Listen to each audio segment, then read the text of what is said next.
sejam bem-vindos a mais um Rivotalks, esse espaço maravilhoso de conversa que abre portas para o... Para o Rivo News, nosso resumo semanal de notícias, toda sexta-feira, 12h30, nesse mesmo canal, com tudo aquilo que você precisa saber para ir para o fim de semana bem informado, com leveza, alegria e responsabilidade. Sempre com apoio também da Escola Intermezzo, Escola de Música Intermezzo, da produtora Camaleão e da Brasiliana Shop, redirecionadora de importados. Hoje estamos aqui, meus caros, com um homem que entende pouco de mídia propaganda, o senhor Marcelo Iernes Cavalcante de Albuquerque Serpa. O nome, né? Seja bem-vindo. Muito obrigado a vocês. Fico muito feliz. É Iernes mesmo? É Iernes. Iernes. Da onde alemão? Alemão. Iernes. Marcelo, eu cursei publicidade na FAP antes de fazer jornalismo. Eu ficava em dúvida, né? Sempre quis ser jornalista, mas eu dizia, jornalismo não dá dinheiro, vou para publicidade. E aí descobri muito cedo que são poucos também os que conseguem fazer dinheiro com a publicidade. É verdade. E aí resolvi voltar, então, para minha paixão inicial.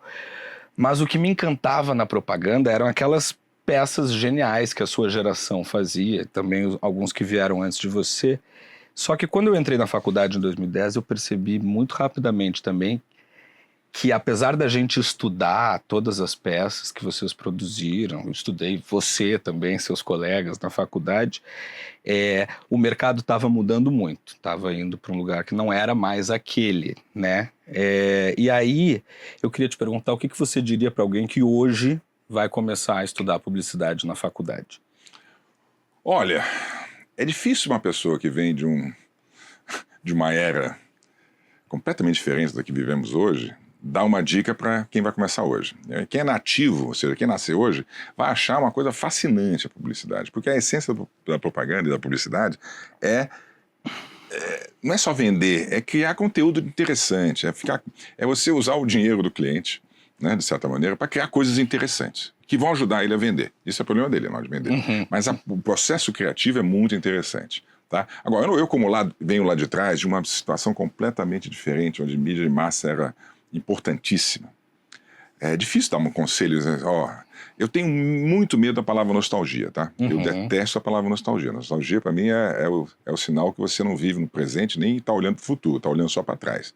Né? Nostalgia está acabando com os Estados Unidos, está acabando com Make America Great Again, todo mundo olhando para trás, buscando alguma coisa que não existe, que é uma fantasia, e não vive o presente. Então, eu tenho muito publicitário, tem muita gente, não só publicitário, jornalista, todo mundo que fala, antigamente, nos meus tempos, a gente fazia isso, hoje é uma porcaria. Não é, hoje é diferente. Hoje é completamente diferente. Mas o fascínio de criar conteúdos, essa liberdade de você criar coisas interessantes, que as pessoas vão ver, você vai ter um feedback depois, isso continua a mesma coisa. Mas e sobre o processo criativo? Porque isso não muda. Isso não muda. O processo criativo que é o mais importante. É a essência de todo o negócio. Você tem um problema na mão e você achar uma solução que seja cativante, seja charmosa, seja interessante, seja surpreendente, que as pessoas emocionem as pessoas, que movam as pessoas. E aí, se você fizer tudo isso, vai vender sozinho. Né? A gente já vai falar mais sobre isso, que tem uma pergunta interessante aqui sobre isso, mas eu não sei se os números vão estar certos, tá? Porque a gente já viu que, por exemplo, a internet inteira fala que esse homem nasceu em 1963. Não é 62. Porque a internet sempre dá aquelas rabiadas na gente. Mas vamos lá. Mas é que o número de prêmios é tão impressionante que às vezes a gente pensa que pode estar errado. Né? Mas vamos lá. 168 leões em Cannes, inclusive o São Marco. O único brasileiro da lista. 25 troféus Clio. 60 do London Festival, 54 do One Show, 25 do New York Festival e 35 no Art Director. Deve ser. Tá? Não Deus te parece estranho? Não, eu acho muito legal. Óbvio, bacana. É uma validação. Eu juro que eu não conto muito essa coisa, não. Depois do 10º leão, ficou difícil. Não é isso, não. É que se a gente ficar preso... Obrigado. Se a gente ficar preso nesses números, assim, a gente acaba tendo uma, sei lá, a gente fica preso no resultado. Você uma vez falou uma coisa brilhante, que você falou que a quantidade de prêmio que você já tinha ganhado, você cabia 25 egos no Marcelo Serpa e no Exatamente. Serpa. Tinham 25 egos de Serpa para... Exatamente. No Leão de São Marcos, eu tinha que fazer um discurso lá na frente de todo mundo, 5 mil pessoas. É um prêmio importantíssimo. Muito. Assim. Aí eu escrevi o texto, agradecendo, falando, contando história, não sei o quê. E no final, assim, olha, vocês me fizeram gastar uma puta grana, porque eu tive que comprar duas passagens de business para mim e pro meu ego. Né? Gastei muito dinheiro porque eu tive que comprar 2 passagens para mim e pro meu ego. Maravilhoso. Não, eu acho os números incríveis, é óbvio que são uma legal pra baita de caramba. uma validação, mas só que eu tive a impressão, olhando para a tua história, que a tua maior obra se chama Família. É impressionante a devoção, a paixão que você tem pelos seus 4 filhos, pela sua esposa, pelo seu pai, pela sua mãe, o carinho e o orgulho que você tem, que você deposita neles, assim. Eu sou um cara bem de família mesmo. Eu tive filho muito cedo, né? Pois Minha é. primeira filha, Fabiana, eu tinha 23, 24 anos. Então, e na época, eu tinha um insight assim, epifania, né? Detesto essa palavra insight, é epifania. Epifania é muito mais bonito, É muito mais né? bonito, mais luso brasileiro. Né? Isso. Eu tinha uma epifania muito boa, que quando ela nasceu, eu peguei ela no colo, aquele cheiro de anjo, né? Cheirinho de anjo. Você sente cheiro, se anjo tem cheiro, é esse aqui. Uhum. E muda a tua vida a partir do momento que abre os olhinhos, se olha no olho, ela não tá vendo porra nenhuma, Claro, tá tudo embaçado, isso. mas você imagina que esteja. E eu falei, eu nasci para isso. É a minha função. Eu gosto. Aí tive a Sofia, depois eu me casei novamente, tive a Maria, e agora veio meu temporão, o Paulinho, que tem 13 anos. E agora eu tô com 3 netos, tá vindo um quarto agora também. Ai, que delícia. É muito bom, é muito que gostoso. delícia. E é muito bonitinho você ver que você teve toda essa experiência de mundo na sua Sim. vida. Novinho, vocês foram morar fora com seu pai, né? Exatamente. Foi fazer MBA fora, e aí depois você morou 7 anos na Alemanha e tal. Mas você sempre carregou um DNA brasileiro, para onde quer que você fosse. Ele não me larga. Ele não larga. Não larga, Não né? larga, Tanto não que a larga. música de Niná da Fabiana era a banda, né? A banda e da Maria. E eu tenho uma tatuagem. A Maria é minha filha, tá 21 anos, está estudando agora História, que sempre foi o sonho da vida dela, em Washington. Que legal. E um dia ela chega para mim assim, pai, eu fiz tatuagem para todo mundo, né? Para a família toda, eu também desenho tatuagem para a família toda. Aí ela falou assim, pai, me desenha uma tatuagem da banda. Eu falei, jura, filha? Que você me colocava na rede e Olha. cantava. Que amor. Né? Aí eu quero fazer. Aí eu desenhei a tatuagem, fui com ela e fiz também. Então a gente fez, eu fiz aqui no braço. que legal. E é uma lindo. coisa, sensação muito louca. Você desenha uma tatuagem para sua filha e eu olho para a tatuagem e eu penso imediatamente nela. Claro. É E ela, isso. e vice-versa. E é uma coisa muito legal. Você junta. Então é gostoso. Ter filho é a melhor coisa do mundo. Voltando a essa questão dos prêmios, Marcelo, eu sei que antigamente eles eram fundamentais, né, na estrutura de qualquer agência que quisesse ter uma projeção. Em alguns casos chegavam até no nível das agências fazerem campanhas que nem eram veiculadas, né, era para concorrer aos prêmios. Você acha que esses prêmios hoje ainda fazem sentido? Eles querem dizer alguma coisa? Eu acho que prêmio ele tem uma função muito importante, porque ele define o que é bom, para onde deveríamos olhar, qual é o nível de risco que você está tomando como empresa, como agência, como companhia, para chegar no resultado bacana de vendas. Então, quanto mais arriscado for, quanto mais corajoso, a palavra coragem é um pouco exagerada, mas ousado for, isso tem que ser recompensado, porque se não for recompensado, se não for reconhecido, não tiver esse reconhecimento, vai todo mundo fazer aquilo. Aí todo mundo fala assim, na propaganda tem que vender. E tem muita gente que só fala isso, não, propaganda, o objetivo básico da propaganda é vender. Mas você pode fazer isso com classe, pode fazer isso com arte, pode fazer isso com humor, pode fazer isso com algo que vire cultura.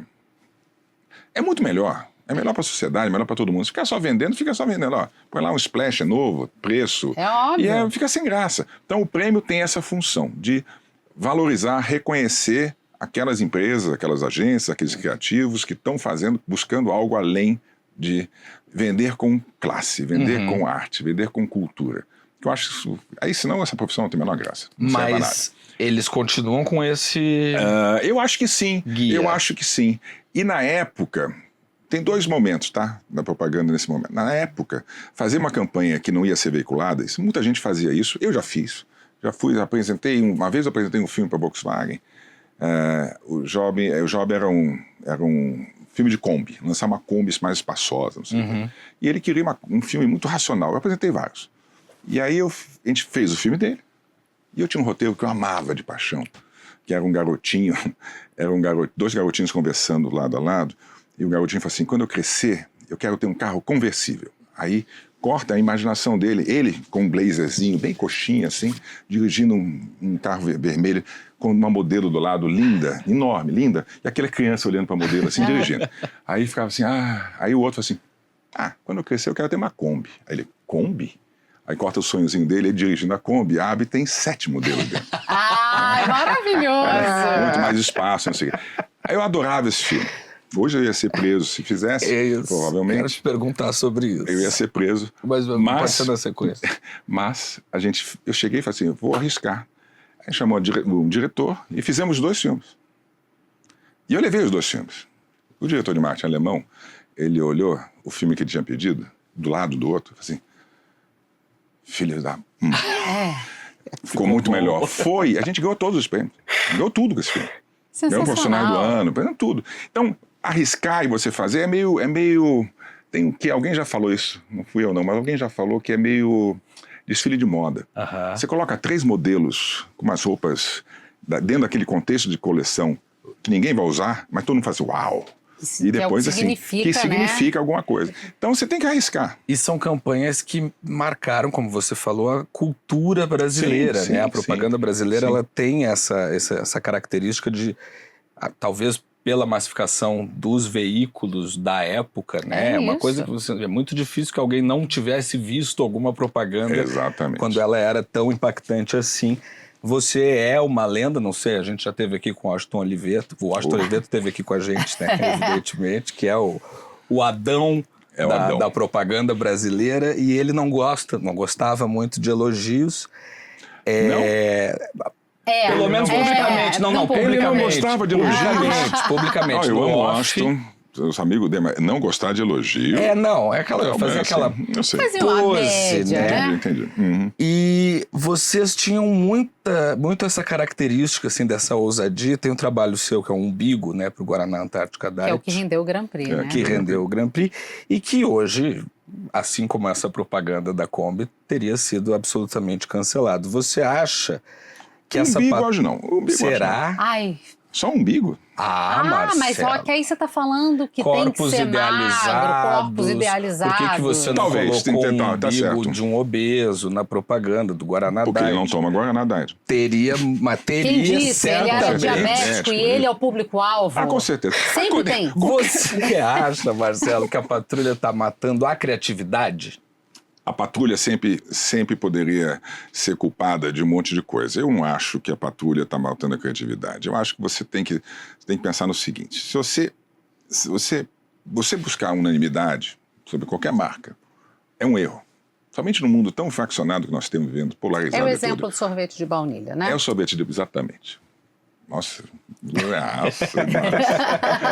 É o evento de sorvete de baunilha. Você vai massificar tudo, você busca a unanimidade, você vai ficar comum, sorvete de baunilha. Você fica aquele sabor que todo mundo gosta, mas não gosta tanto assim. E ninguém desgosta. Todo mundo gosta, mas não é o preferido de ninguém, Não é o né? preferido de ninguém. Então, eu tive vários exemplos, vários casos onde a gente tinha, já com as mídias sociais bem ativas, onde a gente falava com o cliente: qual é o teu público? Com quem você quer falar?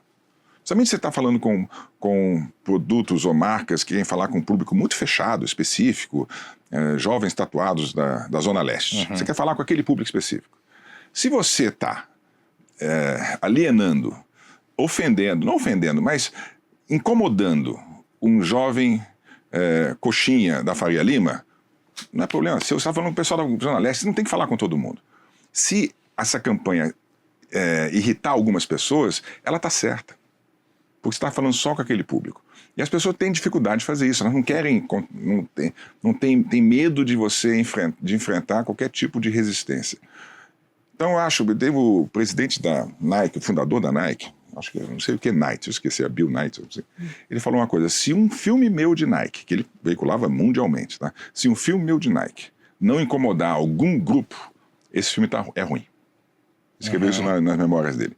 Então eu acho que as marcas têm que saber enfrentar. É lógico, você não pode ser grosseiro, você não pode ser mal educado, ofensivo, nem preconceituoso, nada. Isso não pode ser. Agora, tem que saber falar com o seu público e saber que você vai levar porrada dos outros. E bancar, tudo bem. né? Eu acho. Bancar. Que às vezes tem vários isso. clientes que bancam isso. Tem vários clientes que... A Nike mesmo, vou colocar falando da Nike, que ela fez aquela campanha com aquele Kaepernick, que é aquele jogador de futebol americano, que se ajoelhava toda vez, se recusava, né? Porque achava aquilo um absurdo. Ele foi banido da NFL. E a Nike, que vende para a NFL, patrocina os times, vende para aquela população inteira de esportistas e de amantes do esporte que amam a NFL, e foi lá e bancou. Teve uma gritaria absurda. Vendeu tudo. Horrores, exatamente. Porque o contrário também acontece, né? Recentemente a gente teve o case da Jaguar, que passou toda uma existência se posicionando como uma marca viril, robusta, etc., E não é que foi gradual, né? De repente se tornou uma e uma campanha até agressiva nesse sentido, no sentido contrário. E aí viu suas vendas diminuírem, porque não agradou nem o público que queria agradar e nem o seu próprio público, né? Não agradou ninguém do outro lado, que tentou, não, vou atravessar a ponte, vou falar com o pessoal do lado de lá. Ah, a linguagem deles é aquela? Essa é a linguagem deles? Então vou usar aquela linguagem. Vou falar lá. Não agradou lá, você vem cá, você não é minha marca. É isso. Você sempre foi assim, o que você está falando comigo assim? Né? Eu não te entendo. Tá querendo chegar aqui por quê? Que é isso? Como assim? Você não tem eu não te dou essa liberdade, eu não te dou essa... Você não vem falar comigo assim. E ao mesmo tempo alienou todo mundo que amava aquela marca. Então esse é um erro clássico. Outro clássico também foi da Bud Light, que fez aquela história de mandar a latinha uma pessoa que não tem nada a ver com o público da Bud Light. E aí, o pior não é isso, o pior é não saber reagir a uma situação adversa como essa. E eles poderiam ter feito uma coisa muito simples, ligar para a pessoa que recebeu e falar assim, vou filmar você recebendo esse negócio, bebendo, assim, isso não tem nada a ver comigo. Cerveja é uma merda, cerveja não é para mim. Sai daqui, eu quero isso aqui não. Pum. E põe no ar. Isso usa a seu favor. Claro. O judô, né? Usa a força do oponente e vai dar uma volta. Mostra quem não é o seu público, assim, né? Puxa, erramos, esses caras não bebem mais a nossa cerveja, não é para eles. Entendeu? Agora, aí depois, não, vou mandar o diretor de marketing embora, não, peço desculpas, não sei. Tá tudo errado. É o ceder ao cancelamento, né? Você cedeu ao cancelamento. Aí, nessa linha, temos aqui um clube de membros, a membresia, temos os Rivo de Ouro, e quem é Rivo de Ouro sabe do entrevistado, pode mandar uma pergunta. Nessa linha, Wallace mandou essa pergunta aqui para você. Oi, Marcelo, sou Wallace, Oi, sou publicitário também e muito fã do seu trabalho. Eu vejo que você fala muito sobre, hoje em dia, as agências, os criadores, terem medo de se expressar por conta do cancelamento. Você, hoje em dia, o que faria para dar aquela extrapolada, entregar uma coisa super criativa e driblar esse cancelamento? Valeu. Pergunta de 200 milhões de dólares, mas a gente tenta responder. A gente acabou de falar sobre erros e acertos, né? Eu acho que a primeira coisa que não pode fazer nunca, Wallace, é você esquecer com quem você está falando. Se você for cancelado pelo teu público-alvo, aí você está frito. Você pode ser até cancelado por pessoas que não tem nada a ver com o produto que você está anunciando. E aí cabe não ao criativo só, porque você não tem esse poder todo, mas à agência como um todo e ao cliente estarem dispostos a saber de antemão as consequências que aquela campanha pode ter. Você tem que saber, tem que ter essa leitura. Se você não imaginar, se você imaginar que você está fazendo um conteúdo e não pensar nas consequências desse conteúdo e fazer todos... É jogo de xadrez, 20 passos à frente. Sim. Tem que entender. Se você não conseguir fazer essa leitura, você não consegue preparar o cliente para levar a bordoada do cancelamento na frente e saber enfrentar isso. Então, o cancelamento tem que ser pré-calculado. Então, e nunca, jamais... Se você for cancelado pelo grupo que você quer falar, aí sim você errou na mosca. Mas você nunca se preocupou com isso lá no passado? A gente se preocupava um pouquinho, sim. Mas não, eu não levava muito a sério, não, para falar a verdade. Eu acho que talvez hoje levasse mais, porque eu acho que hoje o poder de cancelamento ficou ainda maior. Acho que até alguns anos atrás, ainda mais forte ainda. Vem diminuindo. Vem diminuindo um pouquinho, também? percebo. Dá para perceber. Mas eu acho que Houve uma canseira um pouquinho, né? Isso. Houve uma isso, As que pessoas cansa. cansou, Esticaram esticou muito a demais, corda. esticou muito a corda. Chegou num momento em que a coisa não estava mais Porque- fazendo Que deixou de sentido. ser sobre respeito, ou atenção, ou cuidado, né? Virou censura. É isso. E isso é uma coisa pesada, porque eu acho que tem que ter respeito, tem que ter cuidado, tem que ter educação antes de qualquer coisa e evitar não falar sobre assuntos que sejam, que ofendam um grupo de pessoas. Tem que calcular isso, tem que fazer isso. Isso é uma condição sine qua non. Tá? Agora, as pessoas também, tem muita gente, durante um bom tempo, isso que eu acho que melhorou um pouquinho, que falava de diversidade, mas era impossível, não aceitava a diversidade. Porque a diversidade significa você aceitar que uma pessoa pense de maneira diversa à sua. É verdade. E as pessoas falam, não, eu sou pela diversidade. Então fique quieto. Então fique quieto. Se você não pensar igual a mim, você também é a favor da diversidade. Então seja igual a mim. Tá errado. É O verdade. discurso não Não tem orna, resposta. né? Se você é a favor da diversidade e você não aceita que as pessoas pensem de maneira diferente, aí... É a famosa coerência que você aprendeu com os alemães, Exatamente, né? exatamente. Não funciona. E você entrou na propaganda nesse período da renascença brasileira, eu acho, da publicidade, da criação, né? Você, Oliveto, Nizam, Fábio Fernandes, é uma turma assim de... São pessoas que a gente realmente estuda na faculdade de publicidade. Como que era ser um jovem criativo trabalhando assim com esses caras? Eu acho que o que eu quero saber de verdade é se vocês tinham noção do tanto que vocês estavam revolucionando a criação ou se só dá para ter essa dimensão agora, depois, né, que passou. Eu acho que no momento ninguém está pensando em revolucionar nada. Tá todo mundo pensando em fazer um filme melhor do que o outro.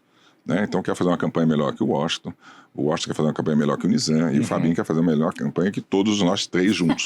Então, esse jogo é um jogo muito divertido, porque você não está percebendo, mas você está disputando ali, são bodezinhos, né?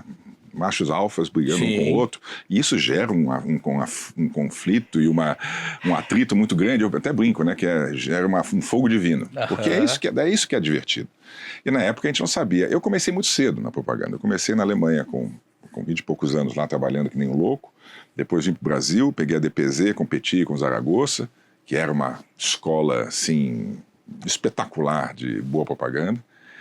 Aí fui trabalhar com o Nizam, e do Nizam, com 28, 29 anos, eu fui fazer a minha agência. Eu fui montar uma agência que já estava estabelecida e tudo, virei dono de mim mesmo, dono do meu nariz, como vocês fizeram também maravilhosamente bem.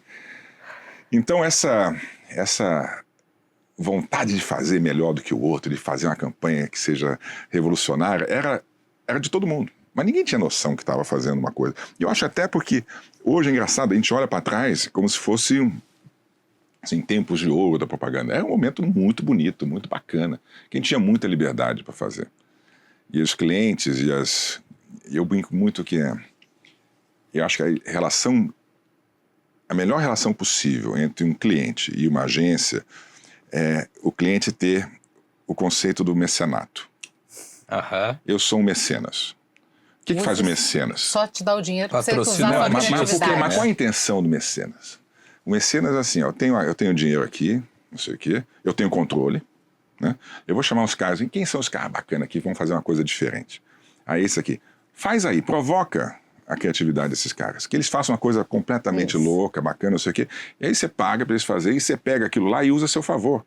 O mecenas, ele pega aquilo lá para valorizar algo que ele paga barato, e vai valer muito para ele. Como é que vale muito para ele? Que ele vai vender muito. Claro. Então, essa relação, quando os clientes percebiam isso, assim, dá uma liberdade para o artista, criador, seja o que for, o trabalho ficava bom.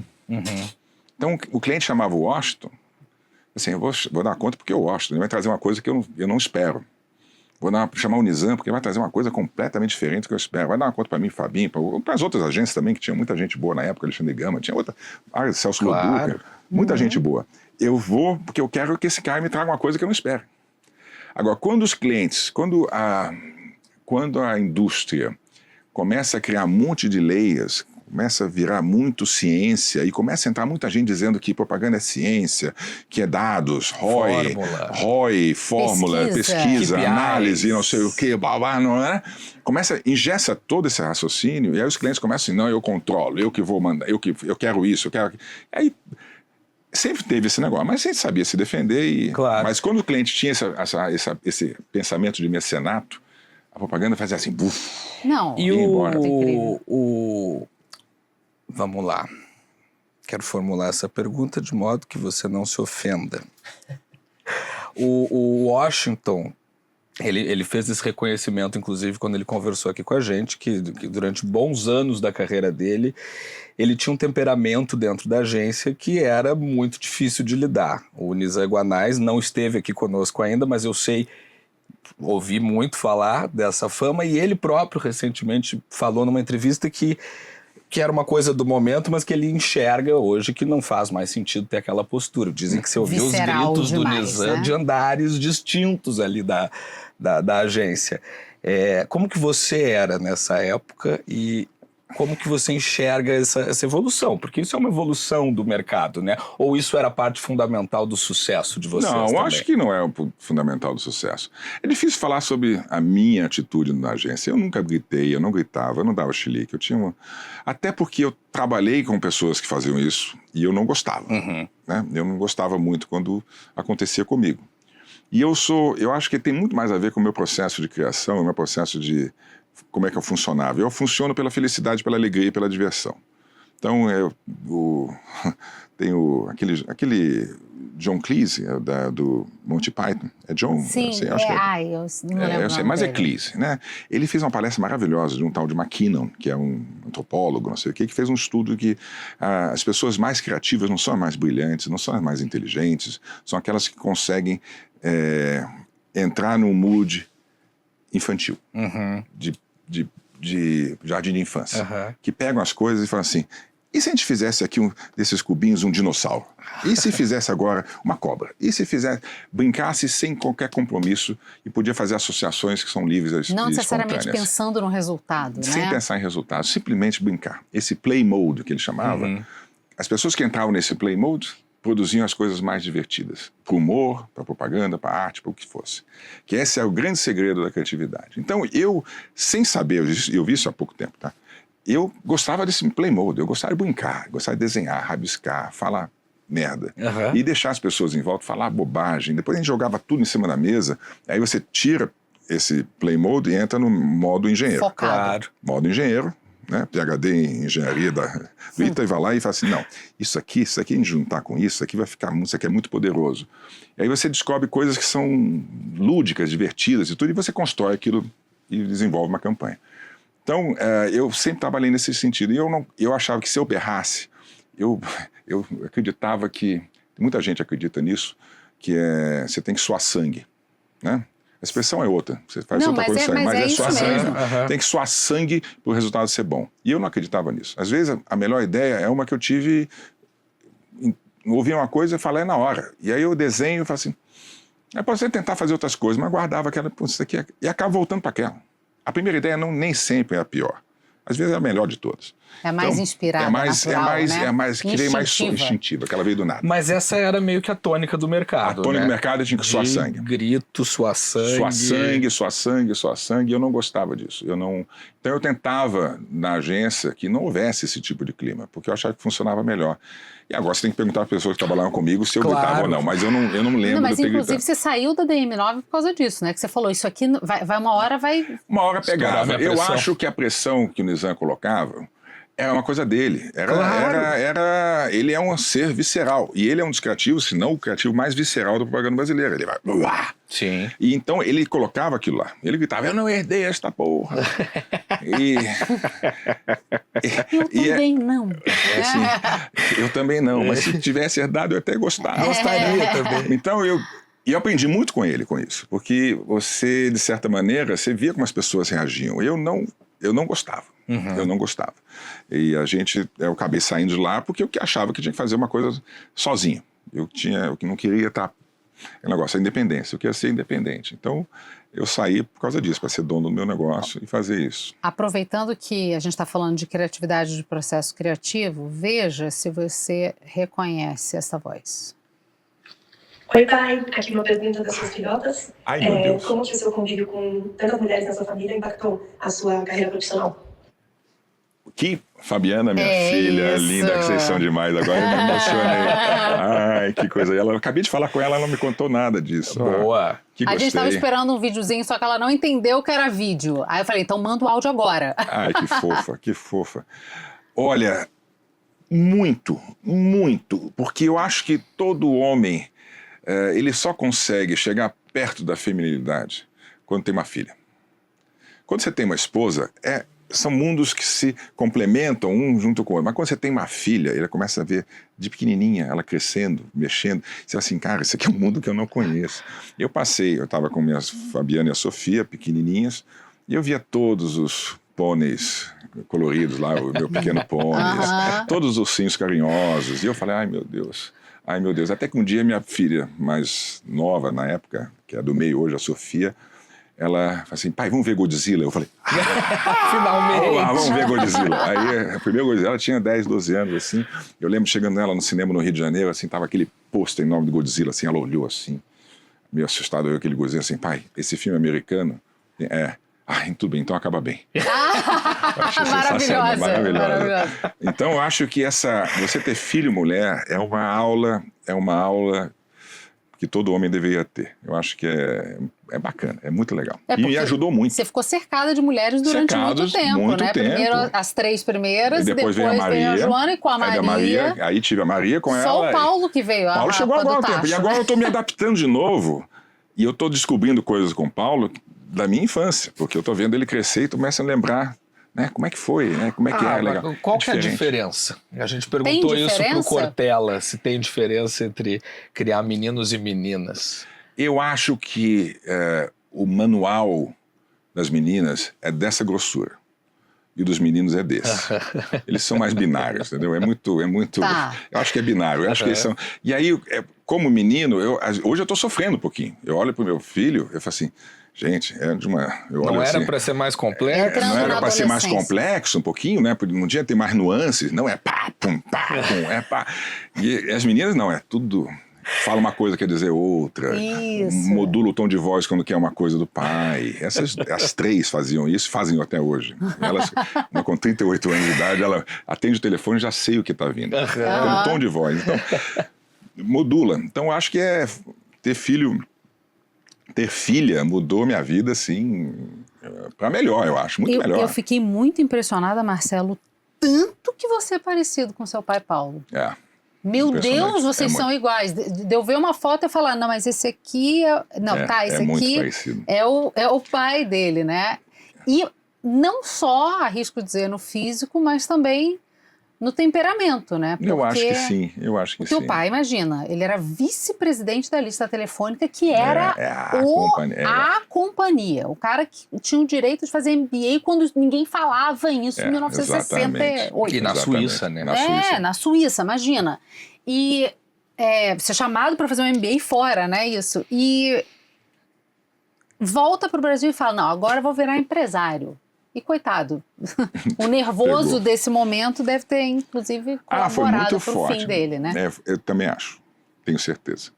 Acho que foi um choque, assim, muito forte. Cedo, né? Muito 47 cedo. 47 anos. Muito novo. É muito novo. É uma coisa que separa...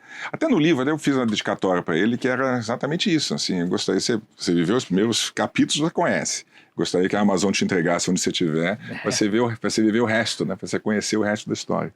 Então é uma pena, eu tenho uma dó enorme que meus filhos não tiveram a chance de conhecer o avô. Ele era muito engraçado, era divertido, era carioca, bem carioca. Tem uma piada dele que eu não vou esquecer nunca, 2 piadas dele. Quando eu fui para a Alemanha em 81, início de 81, ele... no aeroporto, lá entrando no Galeão, eu já emocionado. Na época ninguém viajava muito, claro. Não ia. E tinha os amigos, tinham faixas, amigos da escola, da praia, do surf, todo mundo foi no aeroporto despedir. Então, aquele momento, né, eu emocionado, chorando, ele me abraça, entrando ali no Galeão. Aí ele chega e fala assim, meu filho, eu só torço por uma coisa, que o verão esse ano na Alemanha cai no fim de semana. Aí eu falei, porra, pai, é assim que você se despede do seu filho, né? E outra, quando eu trouxe a minha primeira esposa para o Brasil, para conhecer o Rio de Janeiro e tudo, ele chega para mim e fala assim, filho, trazendo uma namorada para o Rio de Janeiro é a mesma coisa que eu levar um engradado de cerveja para a Alemanha. Maravilhoso. Falei, que filha da mãe. Não dá pra ganhar, né? Então não dá. Então eu sinto uma dor enorme que minhas filhas e meu filho não tenham podido conhecer esse humor, esse jeito carioca, gostoso.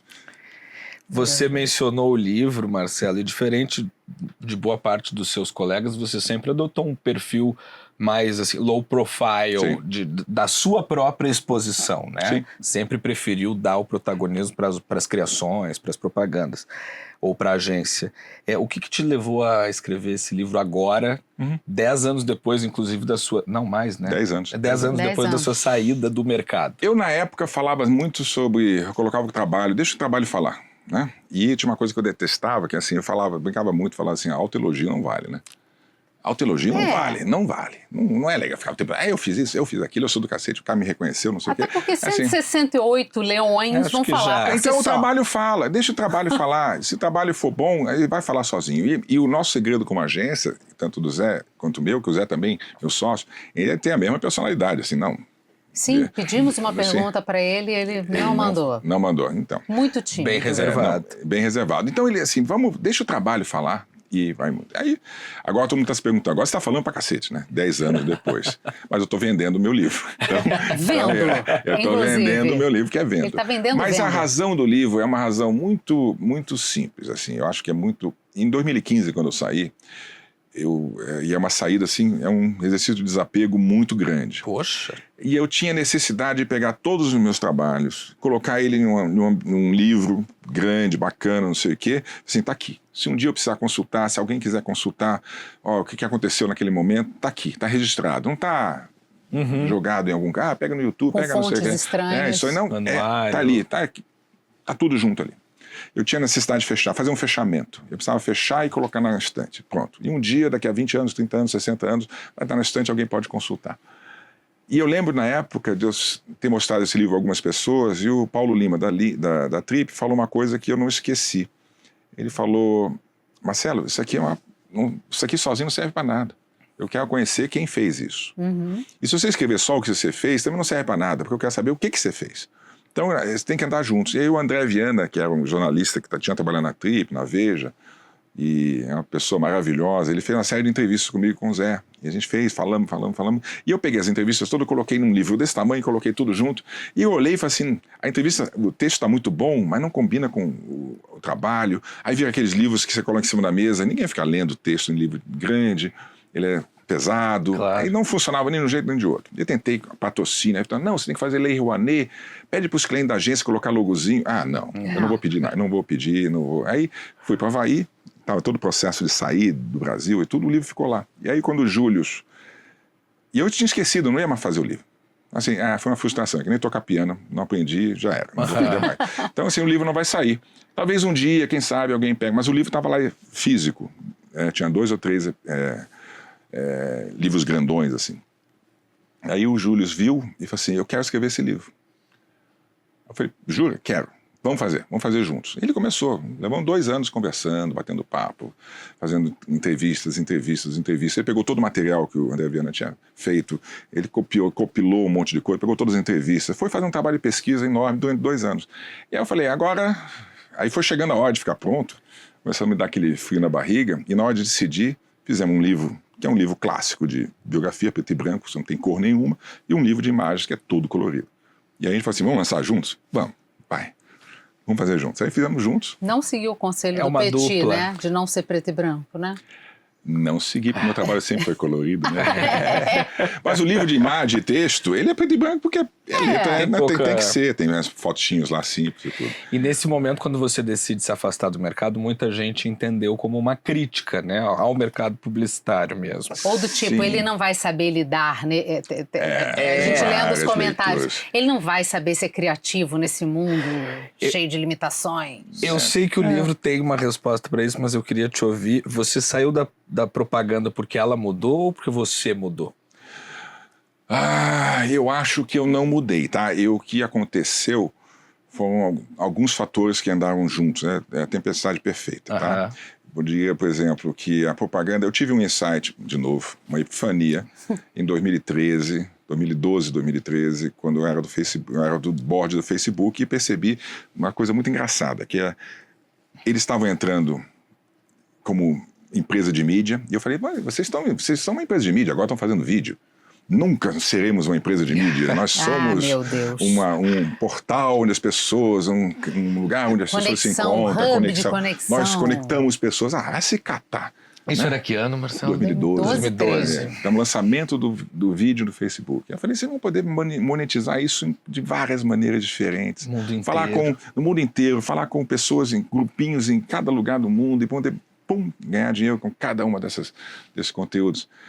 E aí aconteceu uma outra coisa. Durante o almoço, tinha uns publicitários assim, dos Estados Unidos, da Inglaterra, da Ásia, e tinha uns 2 ou 3 ingleses e americanos que estavam conversando sobre apps. Vou fazer um app que vai fazer isso. Aí chegou, Marcelo, o que você acha de um app que eu vou fazer para quem chega em casa, não tem tempo de cozinhar, e você entrega a comida pro cara do jeito que ele quer, e você vai variando? Eu falei, oi? Né?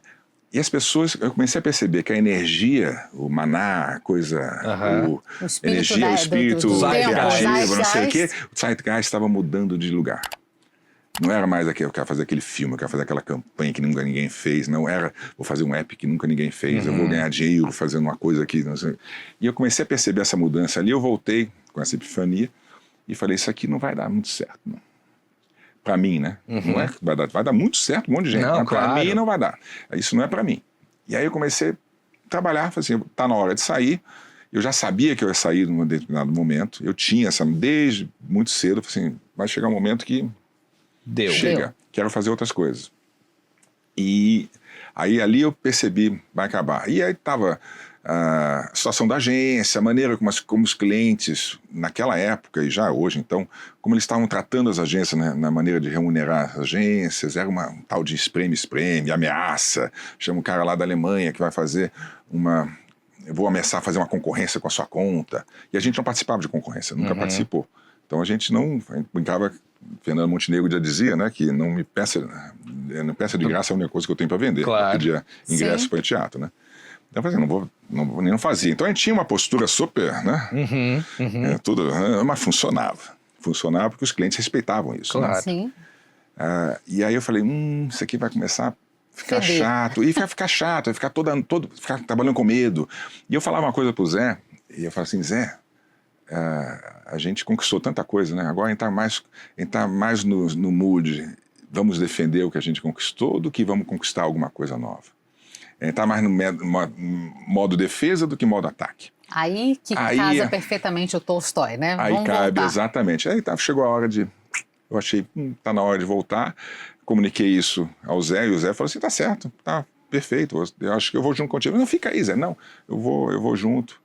A gente fez isso aqui junto, não faz sentido fazer. Eu achei isso muito legal da parte dele, que ele poderia ter ficado lá tranquilamente. Eu falei assim, né? Deu pra mim também. E a gente saiu. E eu brinco que foi comunicado à BBDO, a BBDO também não gostou muito da história, mas aí logo depois veio também a crise, né? Aquele momento ruim que o Brasil estava passando.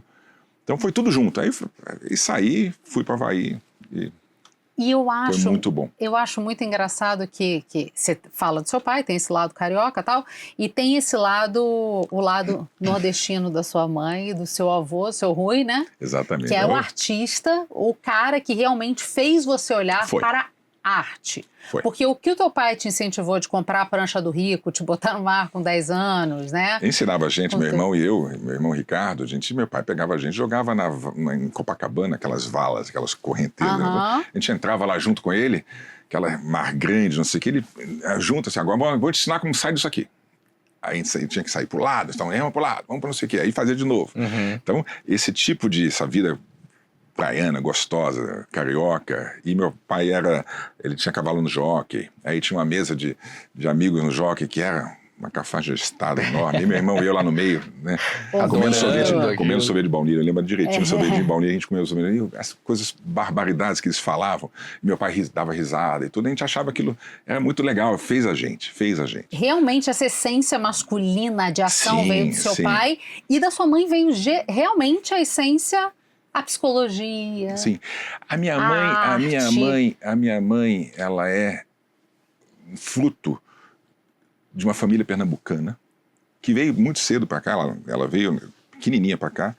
E meu avô era um pintor, mas tinha uma personalidade forte, né? Poderosa, assim, forte. Minha avó, Yara, também tinha uma personalidade forte. Pernambucano, quando dá para ter personalidade, Opa!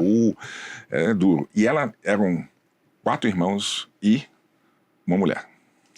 Então ela era cercada de homens por todo lado. Então ela, pernambucana ainda, ela foi curtida Pegou a no sol. essência. Foi curtida no sol. Então ela tem ela é super feminina, delicada, bonita até, eu sou suspeito, Linda, mas super bonita. linda. Mas ela é dura. Ela tem uma personalidade quase masculina em algumas coisas. E isso pra gente foi muito bom.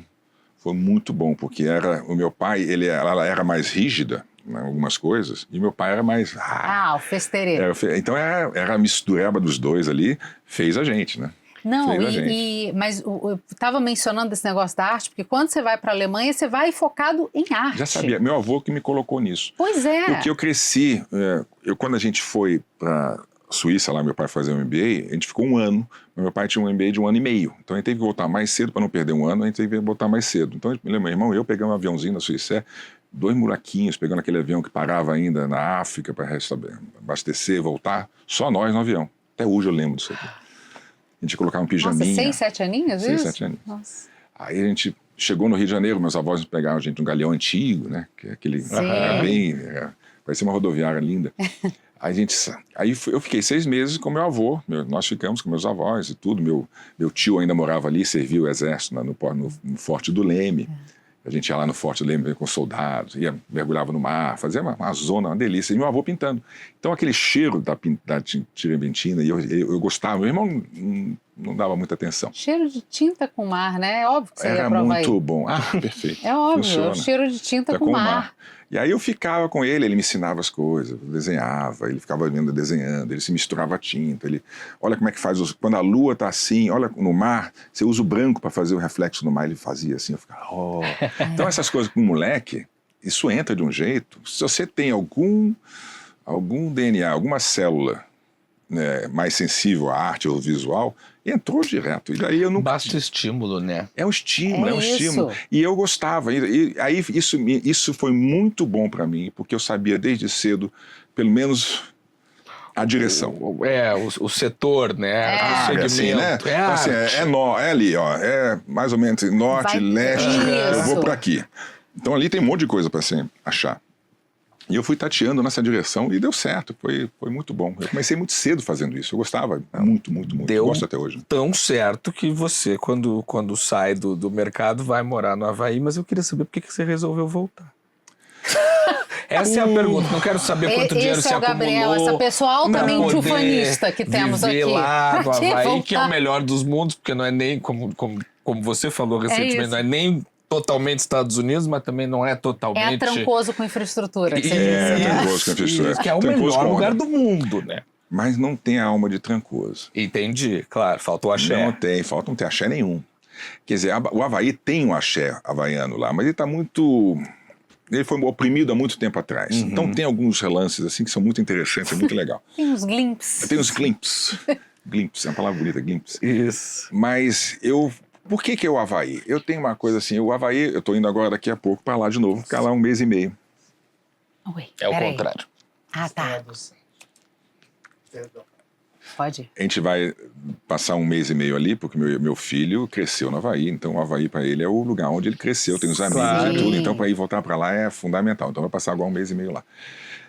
Quando a gente vai para um lugar como o Havaí, e eu brinco com o Havaí, e não falo isso no mau sentido não, tá? É o ponto final do mundo, tá? Significa o seguinte, você vai para os lugares de passagem, né? O Havaí não é passagem para nada, o Havaí é o último lugar que você pisa. Aí você chega lá no Havaí e fala assim, bom, e daí? Daqui eu vou para onde? Você olha para lá, é Japão? Não. China? Não. Aí você só volta. Né? Então, e é uma sensação maravilhosa. Você está exatamente abandonado no meio do oceano, numa ilha que chega 4 horas da tarde, quando o horário no Brasil todo mundo está dormindo, na Europa todo mundo está dormindo, e nos Estados Unidos também está todo mundo dormir. Vocês estão acordando. Você está lá, não, 4 da tarde, assim, você olha assim e fala assim, acabou, ninguém vai ligar, você olha para o céu, aquele céu estrelado, é uma delícia, é uma sensação maravilhosa. Mas quando você vai para um lugar desse, eu nunca tive a intenção de ver isso. Nunca queimamos os barcos, como os vikings faziam, onde assim, agora você vai ter que ficar aí. Pousou na Inglaterra, na Grã-Bretanha, agora você fica aí. Não, a gente deixou os barquinhos aqui trancados e voltava para cá. Então era um período de um tempo que a gente ia fazer, um sabático. E o sabático foi ficando maior. Com a pandemia, a gente foi obrigado a ficar mais tempo. E foi maravilhoso e é maravilhoso. Só que eu faço uma seguinte imagem. É como se você passasse a vida toda no Rio de Janeiro, depois na Alemanha, morou um tempo na Suíça com seus pais, você pede ao seu pai, pede a sua mãe, tem um monte de vivências. Aí você vai trabalhar em propaganda que te dá condição de viajar o mundo inteiro com clientes, reuniões, você vai, um monte de coisa legal. Você vai acumulando tudo isso num baú, vai colocando todas essas vivências no baú, campanhas e coisas diferentes, coisa de propaganda que muda todo dia. Cada dia você tem um problema diferente, então tem pessoas diferentes, interações diferentes. São basicamente os mesmos problemas, mas com pessoas e figuras diferentes, e outcomes diferentes, saídas diferentes e tudo. Aí você coloca tudo naquele negócio, aí fala assim, agora eu vou para o Havaí. Você leva aquele baú junto. Enquanto você está no Havaí, você abre aquele baú e começa a pegar tudo do Havaí. A história do Havaí, as figuras, o surf, as figuras maravilhosas do surf, os amigos queridos que surfavam com a gente, tudo é novidade. Aí você vai colocando aquelas coisas no Havaí, dentro do seu baú, junto com tudo que você já acumulou. Mas tem uma hora que acaba, você não tem mais nada para pôr no Havaí, no baú. Aí quando você não coloca mais nada no baú, você olha assim, já deu. E não era um lugar que você fala assim, eu sou daqui, eu sou daqui. Você é estrangeiro, né? Eu sou estrangeiro. E essa sensação de ser estrangeiro, eu nunca... Na Alemanha, eu me sentia mais na Alemanha, menos estrangeiro na Alemanha quando era moleque, do que eu me sentia adulto no Havaí. Que coisa! É estranho, porque na Alemanha na época, e eu falo isso com muita clareza, a Alemanha na época, nos anos 80, era um país completamente diferente da Alemanha de hoje. É um país aberto, é um país que se autoflagelava com todas as barbaridades que aconteceram na Primeira e na Segunda Guerra, mas era um país que era curioso, ele abraçava, vinha um brasileiro e disse assim, nossa, o que você me conta, como é que é? Que era o que o Gunther, seu padrasto, fazia, né? De trazer todos os folhetos e falar, olha aqui, tudo, as né? universidades Essa universidade, é tudo muito aberto, era muito colorido, muito curioso. Os melhores fotos que eu já vi do Rio de Janeiro foi de um fotógrafo da Stern, revista Stern alemã, que nos anos 80 foi lá e fez um trabalho que eu olhava assim, eu nunca tinha visto o Rio de Janeiro com aquele olhar, ângulos completamente diferentes. Então, era essa vontade de conhecer o outro, a diversidade que a Alemanha tinha, hoje não existe mais. Se eu fosse para a Alemanha hoje, ia ser mais sofrido. Então, mesmo assim, chegou um momento na Alemanha, depois de 7 anos, dizem, né, que é a volta de Saturno, né? 7 anos no Havaí, volta de Saturno, não sei quem acredita nisso, mas eu... Não acredito um pouco. Eu tenho aquelas bruxas para aquelas ai. Então, eu senti, aqui me chama, eu volto para cá, eu estou aqui em casa. Tem uma coisa muito legal no Brasil, que eu percebia quando você voltava de férias, depois da pandemia a gente ficou quase 2 anos sem voltar. E a gente chega aqui, você senta no táxi, você fala com o motorista do táxi, a maneira como ele conversa contigo, você se torna amigo dele pelo aquele 30 minutos da viagem, você é amigo íntimo do cara. Quando acaba, nem ele nem eu temos expectativa que aquela amizade vai continuar. É um acordo, a gente sabe. Mas é uma amizade todo mundo se entrega durante 30 minutos. Você se entrega e o cara se entrega. Essa entrega, nessa conexão, é uma coisa que só existe aqui. Eu brinco, a gente é PhD em empatia, a gente é PhD em relacionamento humano. Chega nos Estados Unidos, pelo amor de Deus, é uma frio, tristeza, né? É frio, é raso. Ou assim, até você conquistar a empatia para que daí eles abram a porta. Mas e aí você... Mesmo assim, ela vai ser sempre... Eu acho que no interior dos Estados Unidos é muito mais possível do que nas grandes cidades, etc. Mas mesmo assim, eles são... mais arredios. Eles são arredios entre eles, não é com a gente só. Eles entre eles são arredios. Pai, as famílias, o filho vai pro college depois e nunca mais volta para casa do pai. Só nas férias. Só nas férias, e fala nas festas, mesmo assim, 3 dias porque tá briga. Então não tem essa coisa latina, brasileira, africana e misturada com português, com italiano no meio. Essa coisa que nós temos aqui e as pessoas lá fora, eu vejo nos alemães, vejo nos suíços. Um suíço que sai da Suíça, vem trabalhar no Brasil. Muitos deles, assim, eu não volto para a Suíça, não é nem, mas lá é desenvolvido, lá a calçada é limpa. Aqui, cara, já o chanceler alemão. Já o chanceler alemão, você vê, né?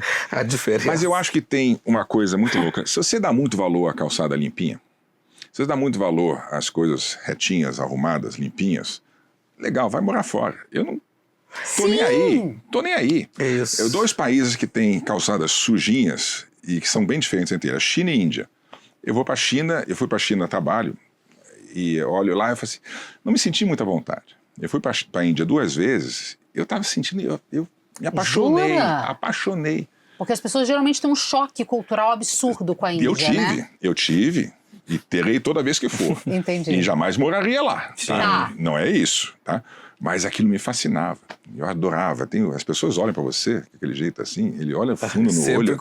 Eu me lembro de um olhar de uma criança de 7 anos, no interior, lá no fim. A gente ficou muito tempo Ainda mais lá ele, passeando. 1,98 m. Eu chamava atenção pra caramba. Claro. Aí eu fui surfar, eu fui com a Joana, fui surfar nas Maldivas, e falei assim, vamos pra Mumbai. E passamos lá 5, 6 dias em Mumbai. E os caras assim, you look like a Mumbai, like a Bollywood actor. Eu tava queimadão de barba branca, assim, look like a Bollywood actor. Eu tava roxo já, de tão queimado. Aí, na Índia, eu me sinto à vontade. Como eu me sinto à vontade na Bahia, como eu me sinto à vontade no Rio de Janeiro. Eu estou feliz da vida, não tenho essa coisa tem que estar tudo limpinho, arrumadinho. É Tudo. muito engraçado isso também, né? Porque você cresceu e teve a adolescência toda no Rio de Janeiro, praia e tal. Você ia passar as férias sempre na Bahia, né? Sempre, quando moleque, na quando infância, criança, né? infância. Na Bahia. E aí você para em São Paulo. Duas experiências de São Eu Paulo. sou uma carioca absolutamente apaixonada por São Paulo, tá? Absolutamente, não quero sair daqui. Eu gosto mesmo de São Paulo. Somos dois. Então eu acho que eu te entendo. Você me entende. Quando eu vim para São Paulo a primeira vez, meu pai veio a trabalho. Meu pai veio a trabalho e na época lá que teve aquele problema, ele teve que arrumar um emprego em São Paulo, não sei o que, veio todo mundo para cá, a gente ficou 1 ano, fui estudar no Rio Branco, ali em Genópolis, a gente morava ali em Genópolis, na rua Pernambuco, ia a pé para a escola e voltava. Eu me senti como um peixe fora d'água, porque o Colégio Rio Branco, na época, as meninas usavam uniforme e os meninos não precisavam. Era uma coisa assim. Eu me lembro, professor de história, você tinha que escrever as perguntas em vermelho e as respostas em azul. E as provas eram 100 perguntas, o ano letivo inteiro era a primeira, a pergunta 100. Nossa. E as provas vai cair 8 perguntas entre 1 e 20. Aí você tinha que decorar aquilo lá para responder depois. É uma coisa... Estou falando de muito tempo, né? Sou mais velho que vocês. Mas é uma coisa que eu achava aquilo ali... Eu vinha do Colégio Andes, no Rio de Janeiro, que ia pra praia, não sei o quê. Estudei no Andes também. Aí você vem assim, eu travava. Então foi um ano muito difícil pra gente. As relações entre a molecada, as meninas e tudo, era muito estranho. E no Rio era tudo mais, né? Opa. Aí a gente, quando voltou pro Rio, né? Mas ao mesmo tempo, quando eu voltei da Alemanha, e eu queria morar no Rio, queria trabalhar no Rio, e a DPZ me aceitou, e o Petinho perguntou, você quer aonde? São Paulo ou Rio? Aí eu falei, Rio de Janeiro. Ele, menina, tá legal, Rio, também. Minha família toda tá lá, eu quero ir pra praia, eu quero surfar, Mas trabalhar no Rio é uma merda, hein? Você vai voltar para São Paulo. E aí um ano depois, eu falei, posso vir? Posso ficar em São Paulo? Posso ficar em São Paulo. Aí ela arrumou um espaço para mim na agência, maravilhoso, fui muito bem recebido, e daqui não saí mais. Já era ali na Cidade Jardim. Aqui na Cidade Jardim, que agora virou um prédio, me dá uma tristeza, ver se eu passo ali. E vai ser grande. E é grande. Nossa Senhora. Então desde então, São Paulo tem uma coisa em São Paulo que eu acho fascinante, que é... Tudo é possível aqui. É isso. Tudo é possível. Eu falo que o Rivo News não existiria se eu tivesse sido demitida no Rio. Com certeza Porque foram não. 9 dias entre a minha demissão e eu estar sentada na sala com eles, criando pra gente o fazer podcast. o projeto. 9 dias. Isso não aconteceria no Rio de Janeiro. Sensacional. E é verdade. É verdade. Eu tive o choque inverso, né? Porque eu morei 4 anos no Rio, mas eu sou gaúcho, e antes do Rio a gente morava, eu e minha família, em Curitiba. Então é como se eu vivesse em Estocolmo e fosse para Mumbai. Foi uma coisa É bem alucinante. Eu lembro quando a gente foi fazer uma visita no Andrews, onde eu estudei, fiquei muito, muito, muito em choque. Foi a primeira vez que eu ouvi, fora de um filme, de uma novela, a expressão cala a boca, entre a coordenadora e um aluno que passava gritando por ali. E eu lembro que eu tenho um irmão mais novo, fui eu, minha mãe e o Pedro visitar a escola, e aí depois do tour chegou a hora de sentar ali com a coordenadora e tinha a mesa dela, a cadeira dela e 2 cadeiras. Aí a gente entrou, e aí minha mãe sentou, e ficou aquela coisa, eu, meu irmão, quem que senta, né?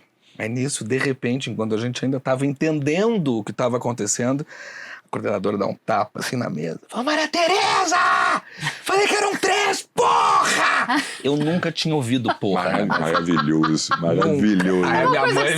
Só o Rio de Janeiro oferece. Não, e é uma vivência que, assim, acho que todo mundo deveria ter pelo menos um ano, que é para conseguir sobreviver com mais casca Com mais no resto da casca, vida. com Não, e certeza. perceber que não existe modelos corretinhos, existem vários modelos possíveis. Isso. E o Rio de Janeiro me ensinou muito, mas o Rio de Janeiro para mim é uma alma que eu carrego, mesmo aqui em São Paulo. Porque as pessoas É isso. dizem... Não, mas você traz o Rio, não é que você vira paulista, eu não virei paulista. Não é isso. Tem muitas coisas minhas que são paulistas, tem muitas coisas minhas que ainda são alemães, porque tem uma certa fixação por horário, umas coisinhas obsessivas, sim, assim. sim. Mas você é o carioca aqui, e aí você se diverte.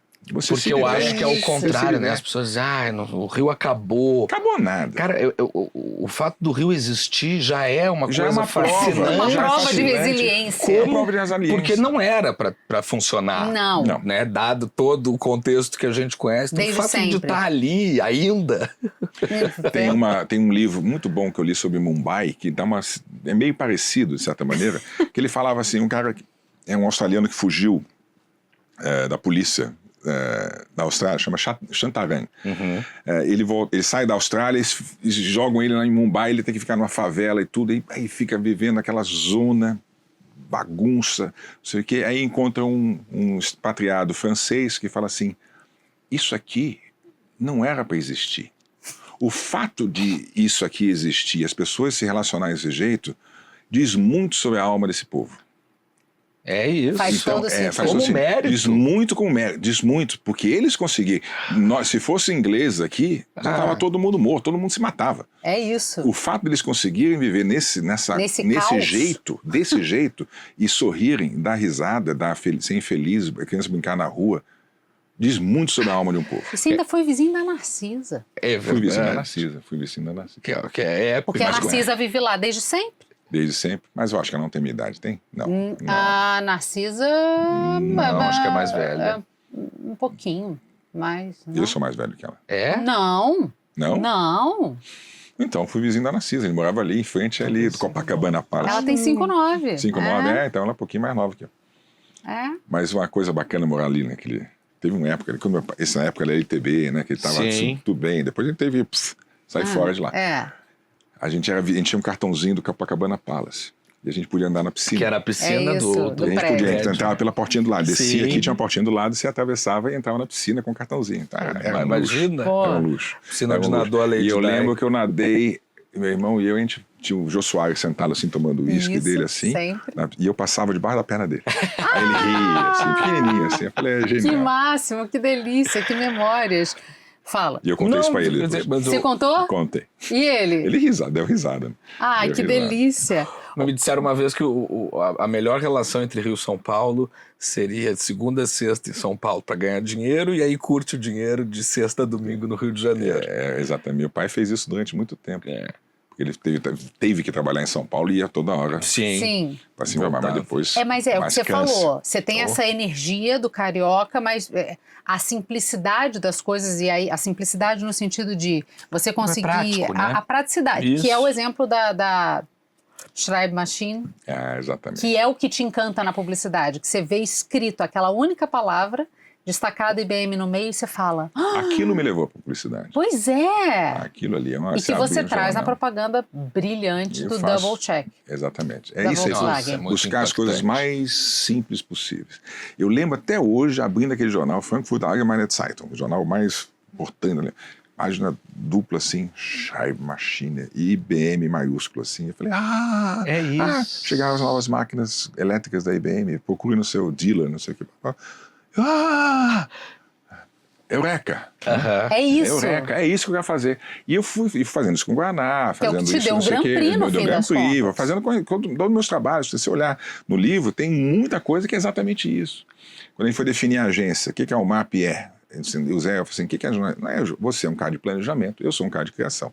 Tá? Então, você pensa o caminho, da direção, onde muita análise, pesquisa, não sei o quê, e eu executo, faço a parte, eu traduzo isso para linguagem popular.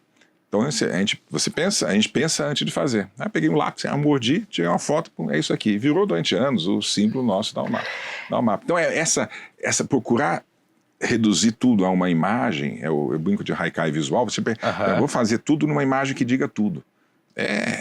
Dizer o máximo com o mínimo. Mas a simplicidade como resultado, ela é atingida depois de um trabalho amplamente complexo, né? Exatamente. Você precisa muito elaborar muito para conseguir chegar no simples. Muito, e desenhar, rabiscar, tentar, fazer. E muita fonte, né? Não adianta você ficar olhando esse repertório, é isso? Repertório. E aí como é que fica, Marcelo, hoje, né, que a inteligência artificial não é mais uma coisa de ficção científica. É impressionante. Ela é, de fato, uma ferramenta que praticamente todo mundo está usando. Sim. Como é que fica essa elaboração da simplicidade através A da... Fabiana e eu fizemos 2 cursos. A gente fez um curso na School of Visual Arts Nova York, remoto, né? Um professor brilhante, que só dava medo em todo mundo, né? Porque ele começava a contar as histórias, só tinha ilustrador, diretor de arte, diretor de cinema, fotógrafo. Eu via as carinhas assim, todo mundo assustado. Vou perder meu emprego. E ele contava e a gente começou a brincar eu comecei a brincar com os programas. Depois a gente fez um curso mais intensivo só de usar programa mesmo aqui em São Paulo, foi espetacular. Espetacular. E, eu tenho uma visão que a única coisa que vai mudar, e eu não estou dizendo que é melhor ou pior, eu acho que é inevitável. Se a gente não é assim, a inteligência artificial é ruim. Não é ruim nem ruim. É inevitável. Se é inevitável, é o que é. Por que você vai ficar julgando? Claro. Se é inevitável, tenta extrair o melhor, né? Tenta extrair o melhor, tenta sobreviver, porque o mundo vai ficar entre aqueles, pelo menos no início, tá? Vai ser entre aqueles que sabem usar e os que não sabem. Aqueles que abraçarem primeiro vão ter uma vantagem competitiva em relação àqueles que ficarem preciosismo. Então, cara, abraça e vai fundo, e tenta descobrir o que dá para fazer com isso. Mas eu acho que vai acontecer uma coisa que para mim é complicada, que hoje vai ser surpreendente, daqui a 30 anos ninguém vai mais pensar nisso, que é o conceito da autoria, do pessoal, do estilo pessoal. Assim, eu, com meus genes e minhas células, e com o meu cérebro, da limitação do meu cérebro, da minha miopia, eu vou desenhar alguma coisa, vou pensar uma coisa, pensar uma imagem, vou associar com coisas que são do meu passado, da minha história pessoal, das coisas dos livros que eu coleciono, das exposições que eu vou, daquilo que eu fotografo, eu junto tudo isso e crio alguma coisa. É muito autoral.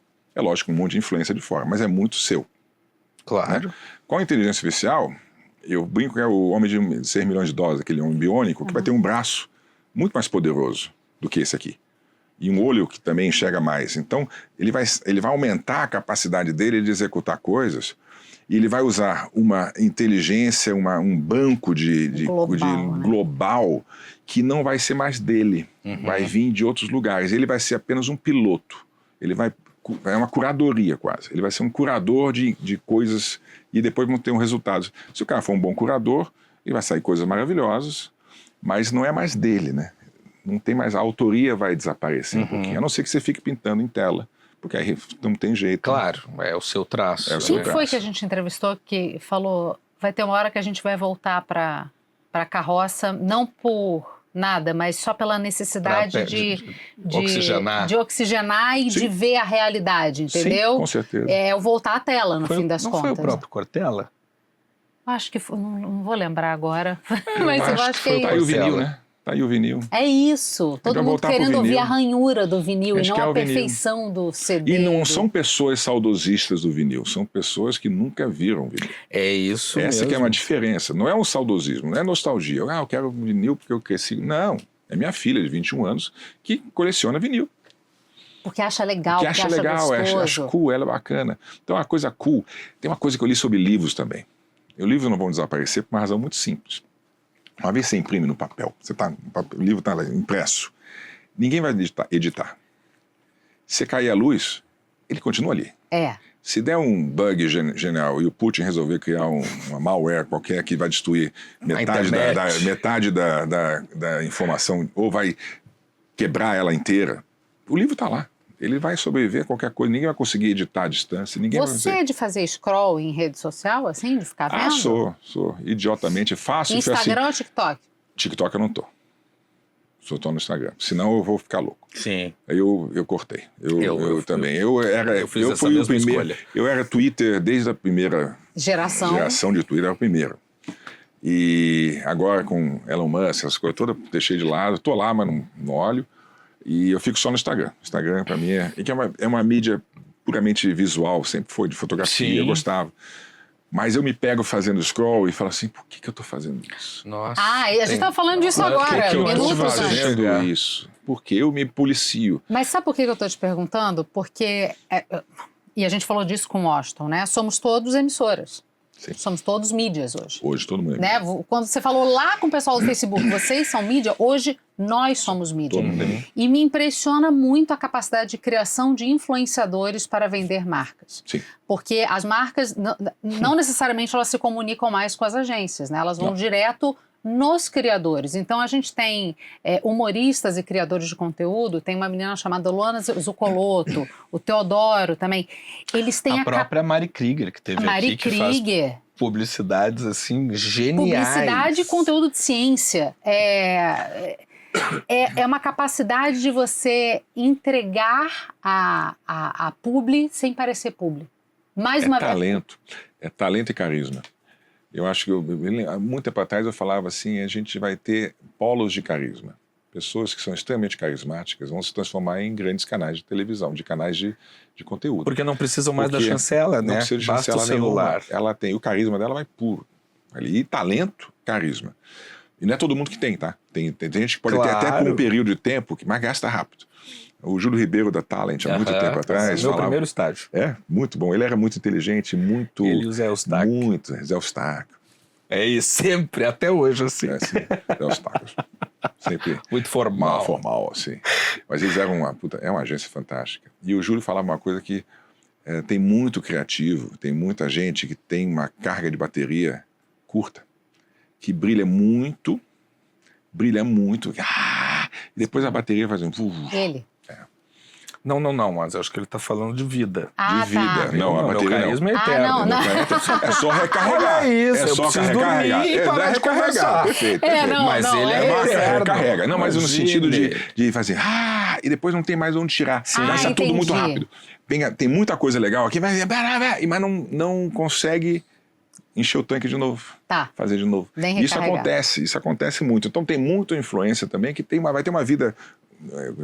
Os americanos, marqueteiros chamam shelf life, né? Ele vai ter uma vida... O spam vai ser curto.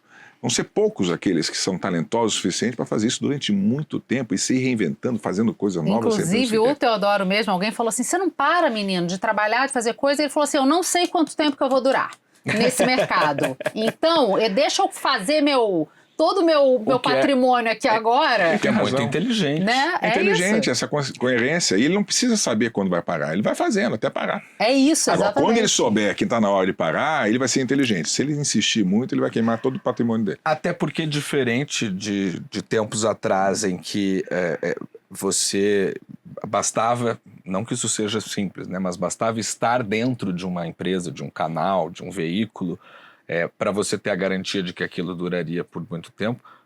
Você tinha também um relacionamento com as pessoas daquele veículo, né? Hoje em dia, a gente, sei lá, se der a louca no Zuckerberg amanhã e ele decide acabar com o Instagram, E aí? milhões de pessoas perderam sua fonte de renda. Então, assim, acho que é muito esperto da parte do Teodoro, né? Tá certo. Garantir enquanto há E tempo. pode aparecer uma outra forma de fazer que isso sobrepõe a dele. E aí, o que você faz? Então tem que fazer mesmo. Eu falo muito que eu tenho o maior respeito por para as pessoas que têm a capacidade de síntese, de colocar e de entender um problema de um cliente, não sei o quê, e produzir isso, um conteúdo que seja interessante. Isso é um talento muito legal. Sim, muito sim. legal. E a tecnologia dá a chance de ter mais Chico Anísios. Sim. Opa! Porque o Chico Anísio tinha um canal ali só para ele. Só tinha um. Talvez tivesse outros Chico Anísios que não tiveram a chance que ele teve. É isso, não teve oportunidade de entrar. Então Eu passei 4 anos trabalhando na TV pedindo por uma chance de fazer um teste. Me disseram várias De vezes vídeo. que eu não tinha o perfil do vídeo. Chupa. Mas de toda forma, Oi. Marcelo, é isso. É Por isso. favor, passa a mão. É Por isso. favor, passa a mão É aqui. isso. Passa a mão aí. Falando sobre isso, sobre o processo de criação para além dos publicitários, um tema que você trata no livro e que eu acho que é presente em toda a tua trajetória é a ideia de que as marcas elas precisam ter alma, precisam ter coerência, precisam ter verdade, o que é diferente do storytelling, que eu sei que é um conceito que você não curte muito, né? Essa coisa de Bullshitagem, criar né? historinha, bullshitagem. início, meio, Storytelling é uma fim. maneira charmosa de dizer, de criar uma nova maneira de ressignificar a propaganda. Storytelling. E aí, como é que a gente faz, então, a diferença entre essência mesmo e propósito e uma encenação para tentar preencher esse storytelling? Eu tenho uma coisa ali que eu tenho falado bastante sobre isso, que é a McCann Erickson. Lá atrás tinha uma frase muito boa que até hoje deve estar nas paredes das agências, que é The truth well told.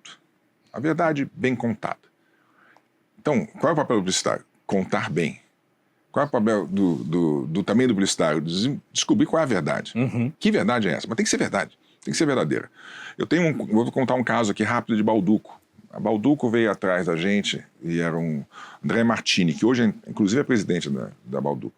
Na época ele era diretor de marketing, é um italiano muito bacana. Ele chegou na agência e quer fazer uma concorrência. E aí ele falou, não, ele não faz concorrência. Aí começou a bater papo, conversar. E ele contou, cheguei aqui e descobri uma família fantástica. Os caras são muito bons. O seu Luigi, ele é um cara que veio da Itália e trouxe... o pai dele trouxe um monte de máquina de panetone. Ele veio com o pai e veio aqui. E o pai não sabia fazer nada. E aí, bom, já que tem as máquinas aqui, não consegui pegar o dinheiro das máquinas, vamos fazer a gente. Então ele começou a fazer panetone e virou essa indústria. Acho isso legal. Eu falei, nossa, que história legal, que bacana. Ele contando, eu falei para ele, pô, então dá para fazer um conceito legal pra caramba, porque a Balduco tem família Balduco, Sim. mas não tem a família Nabisco, não tem a família Nestlé, não tem a família assim. Isso é um diferencial, vamos da família Balduco para sua família. Então vamos trabalhar o negócio da família, ele, legal, ó, e deu a conta pra gente. E a gente pegou essa conta. E o primeiro filme nosso foi criado com uma equipe minha da UMAP também, e a gente fez um filme que era o Seu Balduco, em Turim, andando na rua, dizendo, filho, a gente vai ter que ir pro Brasil. Aí o garoto, a gente vai pro Brasil. Lá tem futebol? Tem futebol. Lá tem não sei o quê? Tem, não sei o quê. Lá tem panetone? Ele faz assim, se não tiver, a gente faz. Maravilhoso. É lindo. Filme. Aí começou a campanha do Seu Balduco e com o filho. Isso é uma verdade que é indiscutível. Então, você contar essa verdade bem contada é o segredo. Então, descobrir qual é a marca, qual é a verdade que tem no produto. E todo mundo tem uma história, né? Todo mundo tem uma marca história. tem uma história. Toda marca tem uma história. E qual é a marca hoje, assim, que te passa essa imagem de que ela está sendo realmente honesta com a sua... Um segundo, quer mais um café? Não, tô bem, obrigado. Olha, agora não pensei nisso, é difícil imaginar alguma marca hoje. Tem várias marcas que dão certo, né, que não tentam ser mais do que elas são, né? Tem uma marca aí maravilhosa, que é aquela marca de tênis que todo mundo está usando aqui, que é On, né? Essa sim. marca, o Federer é sócio. Ele fala assim, vou desenvolver produtos que eu gosto. Aí você olha pro Federer, olha pro produto, assim, que é aquela coisa meio, sem muito frufru, é o Federer, a cara do Federer, não sei o quê. Fala assim, puta, funciona. É de verdade. No surf tem o John Florence, que acabou de lançar a marca dele, que é a Florence Marine, né? Aí você vê a história do cara, ele sai para viajar com a família, com o filho, usa os produtos deles, é ele. Aqui no Brasil, Você vai eu acho fazendo, que um funciona. exemplo poderia ser a Mormai, né? Porque tem uma coisa da essência tem a essência do dono, do cara que resolveu, do Morongo que resolveu fazer isso. Mesmo o Oscar Mensavati, você pega o Oscar. Sim, total. É o nome dele, é o jeito Total. dele, é o jeito que ele desenha, ele faz. É de verdade. Ele nunca tentou mudar o estilo da tentou, Oscar. não, A Oscar é sempre aquilo foi ali. aquilo ali. E o Morongo na Mormai, os funcionários têm 3 horas de almoço por dia que é para poder ir surfar. Quer dizer, Perfeito. aquilo faz parte mesmo A do Patagônia estilo faz de vida. exatamente a mesma coisa. A Patagônia lá fora é exatamente isso. A Mormai faz isso. O Oscar é a marca, você olha assim, é o jeito dele, ele desenha. A Havaianas, ela nunca tentou ser mais do que uma sandália de borracha. É verdade. Entendeu? Só que ela fez isso de uma maneira brasileira. Nós vamos ser divertidos, vamos fazer não sei o quê. Só que é uma sandália de borracha. Sim. Agora, quando ela tentar ser muito Nunca versátil... se vendeu como artigo de luxo. Não né? pode, Assim. não pode. Seria um erro. Mas eu fiquei muito impressionada com a quantidade de Havaiana em Israel quando a gente foi agora numa viagem, como eles ficaram fortes ali também. E na Europa, né? É um item de luxo. Assim, luxo. É luxo, mas é perto uma... do que é pra gente, Mas né? ela foi... A história, saiu do Brasil para lá através das modelos brasileiras, naquele Isso. momento mágico das grandes modelos brasileiras, As Angels. das Como eu Angels e lembro da todos. propaganda de Ipanema querendo concorrer com vocês, a Tentava Gisele de qualquer Bündchen, sentado. com aquela A música Gisele Bündchen linda. não conseguia. Mas não, Ela tentava, não conseguiu. Não conseguiu. Porque é um storytelling diferente, deixa eu ser parecido com a outra. Então eu vou pegar o quê? Gisele Bündchen e Ipanema. Melhor praia mais A música icônica. linda. A mais A icônica, modelo a mais melhor, icônica. espetacular, mais brasileira por tudo, mas não é havaiana. Falta né? a essência. Não é falta essência, ela não é dela, ela não nasceu única. Sim. Né? Ela nasceu Isso. única. Então é difícil, você tem que... Essa verdade, essa busca da verdade é o trabalho de toda agência. Tem que ter um antropólogo dentro da companhia, dentro da agência ou dentro do cliente, para descobrir o que a gente conta aqui, que realmente é o DNA As da pessoas que marca. vão dar os insights. As epifanias. As epifanias. A gente falou de inteligência artificial e de Kombi, mas só que eu quero saber a tua opinião sobre a inteligência artificial na propaganda da Kombi, Eu que deu o adorei. que falar. Você gostou? Eu adorei. Eu liguei pro pessoal da UMAP, o Pernil, que é o diretor de criação que tocou essa agência toda, o Felipe, que é hoje o presidente da agência. Eu falei, cara, que coisa deliciosa. Adorei. Eu achei lindo também. E depois que veio a polêmica, eu comecei a pensar a respeito. Porque a gente começa... Quando a gente coloca o coração na frente, eu acho que essa é a sensação que eu tenho que estar. O coração conversa com o cérebro. Tá. Tá? O coração conversa com o cérebro. Então, se o coração aceitou, dificilmente vai ter uma coisa ruim que você vai falar assim, não, meu coração está errado. Aham. É ruim, é difícil. O cérebro dizer pro coração que ele está errado Tá. difícil. É difícil. Então eu olhei aquele filme e adorei. Depois via toda a polêmica. Gente, isso é chato. Cansativo. Deixa de ser chato. Tadinha. Os filhos fizeram filme. Ficaram homenagem. Ela fez o emocionados. filho, emocionado. Eu fiz um filme com a minha mãe. Pô, por que você tá achando ruim uma coisa que é uma relação de mãe e filha? Quem é você para dizer? Ela fez por dinheiro. Quem é você para julgar isso? Gente, a Natalie Cole já fez com o Nat King Cole, tocando, Lógico. cantando em show, pelo amor de Deus. E o que Lógico. aconteceu com o não ver? Não gosta, não vê. Isso. Não vê. Não compra. Eu não me conformo com E isso. não compra, Eu não gosta. me conformo. Se você não gostou da propaganda, tá revoltado, nunca mais compre uma Kombi. É isso. A Cecília apontou um pouco antes de você chegar aqui. Meu avô era um jornalista muito conhecido no Rio Grande do Sul e eu atuo na Rádio Gaúcha, na RBS e tal. E aí um cara comentou hoje no meu Instagram assim: de onde tiraram esse idiota daí? Eu já odiava o vô dele, agora tem que aguentar ele também. Aí eu respondi, falei, e você tá aqui há gerações! Ei, meu vô! Você tá suportando a minha família com tanta raiva, por que se você pode fechar o jornal? Mudar o dial da rádio. As pessoas... Dá o aqui, ó. Feed pra cima, você não precisa ver. Mas aí Olha. voltamos pro cancelamento, aí eu digo pros clientes assim, cara, tem gente aí que nasceu pra ficar nheque. Deixa aí os caras, deixa fazer, deixa o brain sweat, né? O cão Isso. passa, a caravana... A demã que eu vou em A caravana frente. passa e os cãos ladram. É Deixa. isso. Ô, Ué, Marcelo. já lá no tempo dos romanos já tinha quem fizesse assim, né? É isso. Sim. Durante todo esse papo ficou muito evidente quanto você é apaixonado pela propaganda. Eu sou apaixonado pelo que me fez. A propaganda me trouxe até aqui. E se eu não fosse apaixonado por algo que me trouxe até aqui, eu seria um canalha. Não volta. Não. Não mesmo. Não. E a ideia de produtora, de testar ideias? Não quero. Não tô afim. Tá. Não tô afim. Mudou isso aí, eu fechei o livro. eu o super livro, te entendo. não, Você tem eu não tenho. muitas ideias boas. Mas eu pinto, vou desenhar, vou pintar, tô fazendo logotipo não sei do que, vou fazer não sei o que, eu vou pintar. Uma coisa Você acha mais... que de alguma forma a propaganda te traumatizou? Não, de jeito nenhum.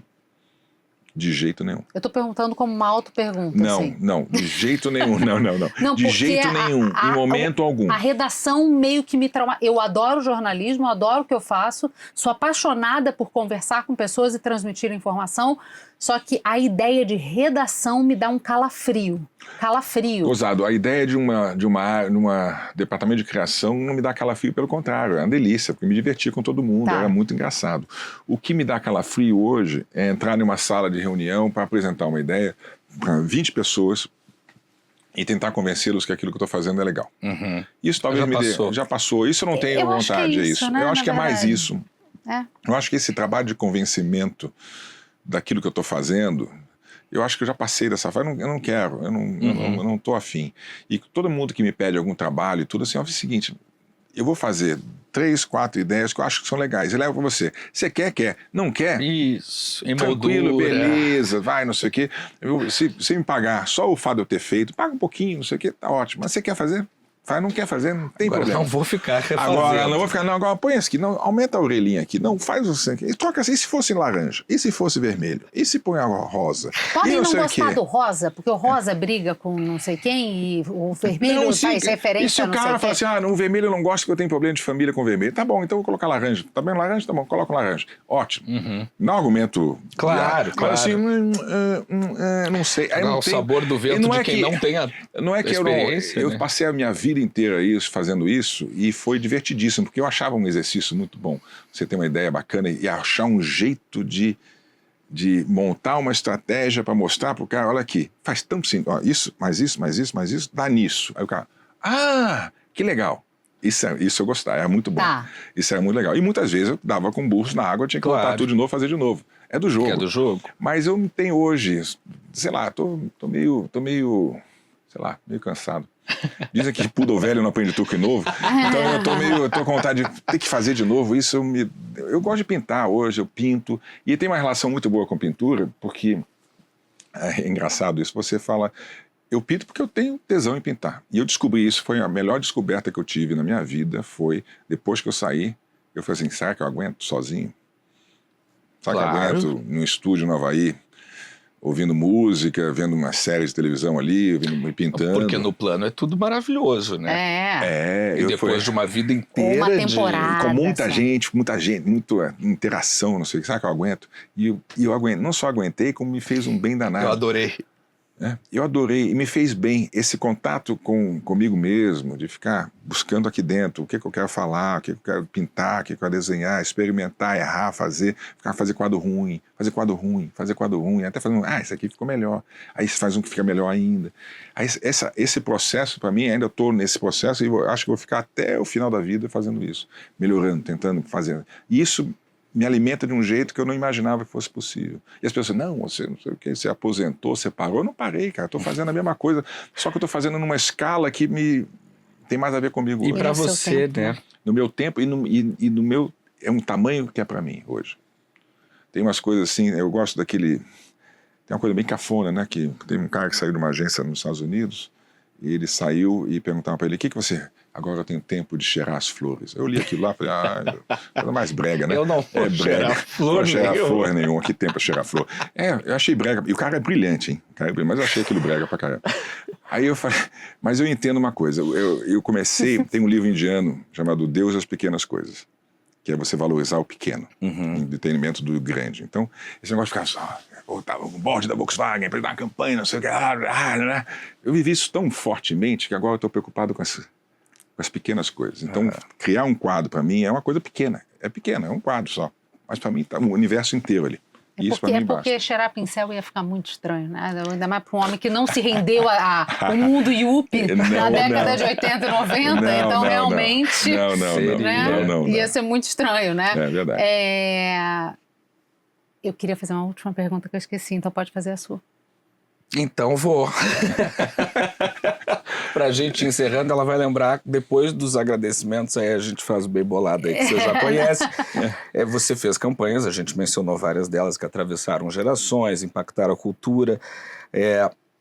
O que a propaganda te ensinou sobre o Brasil que você não aprendeu nem com sociologia, nem com política, nem... O que a propaganda te ensinou sobre o seu país que só ela poderia ter te ensinado?